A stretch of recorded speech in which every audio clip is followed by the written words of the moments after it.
تو خان صاحب، حقیقی آزادی کے بارے میں آپ کا کیا تصور ہے، کیا ویژن ہے؟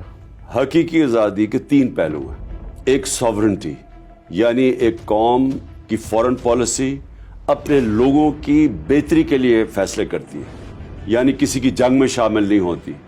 اگر روس سستا تیل دے رہا ہے تو وہ لیتی ہے کسی اور قوم کو خوش کرنے کے لیے نہیں، یعنی جو فیصلے اپنے ملک کی بہتری کے لیے، لوگوں کی بہتری کے لیے ہوتے ہیں، ساورنٹی جس کو کہتے ہیں، ایک پہلو یہ ہے۔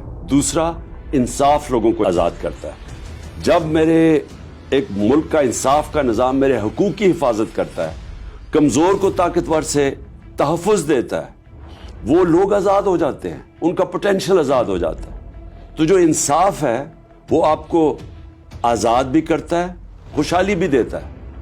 اور جو تیسرا پہلو اس کا ہے وہ اندرونی آزادی ہے، اور وہ ہمارا دین دیتا ہے۔ وہ ہمارے نبی صلی اللہ علیہ وسلم نے لوگوں کو آزاد کیا تھا لا الہ الا اللہ کا مطلب سمجھا کے، کہ جب آپ ایک دعویٰ کرتے ہیں کہ اللہ تیرے سوا کسی کے سامنے نہیں جھکوں گا، آپ اصل میں اپنی آزادی کا دعویٰ کرتے ہیں۔